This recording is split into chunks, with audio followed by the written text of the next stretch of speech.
Let's go to southern England and speak to Dr. Bharat Pankhania, Senior Clinical Lecturer at the University of Exeter's Medical School, who joins us from the city of Bath. Doctor, thank you so much for your time. I'm just looking at research that has been done by the Barcelona Institute of Global Health. Its director says that people across the world aren't aware that heat and cold can kill as much as air pollution. When does heat become dangerous to life?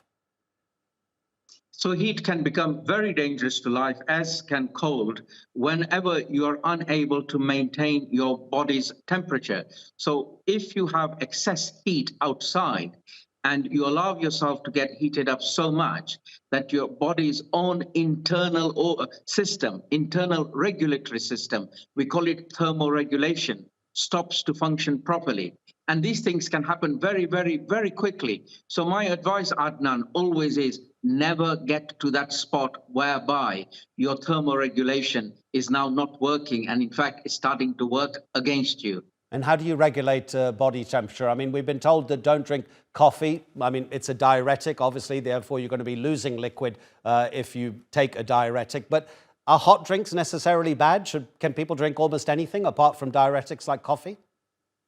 Well, ideally, you want to keep cool. Of course, you can have hot drinks, but the key thing is stay in the shade, stay in the cool of the house, shut your curtains to stop the light from the sun coming in and heating up your room. And then, of course, remain hydrated. But remaining hydrated can be with either water. Water is one of the best drinks possible. Other drinks are also possible. But when you drink things like excessive amounts of tea or coffee, both of them can act as a diuretic. And when they act as a diuretic, what happens is the stickiness, the viscosity of your blood increases. And if the stickiness, the viscosity of your blood increases because you are now dehydrated, then you have a greater chance of creating clots. And if you have a clot in your heart, you get a heart attack. If you have a clot in your brain, you get a stroke. So you don't want to do those things which make your blood sticky, which then gives you those heart attacks or strokes. Doctor, from a medical point of view, but also, and by the way, congratulations, you were recently elected as Deputy Mayor of Bath, and I actually want to ask you a question about that. For people who have a responsibility for town planning, for how cities are built, from a medical point of view, but also because you're Deputy Mayor of Bath, how do you feel that cities are dealing with urban planning because of what the climate crisis is bringing? People can be protected, can't they, in urban centres?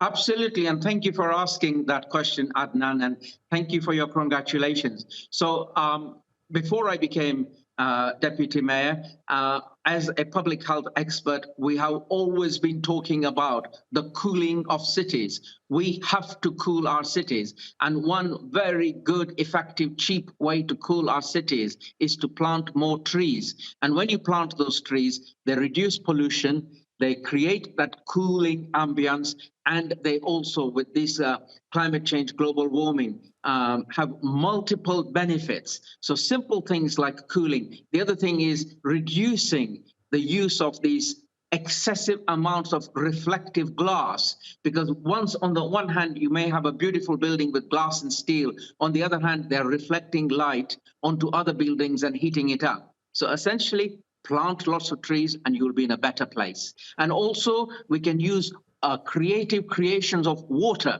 So water around buildings also acts as a automatic air conditioning system, much better, much cheaper than using electricity to do air conditioning. So water, lakes, ponds, trees, those are the things that keep cities cool. And of course, we need to reduce motor traffic, because motor traffic also leads to heating up of our roads and cities and our environment.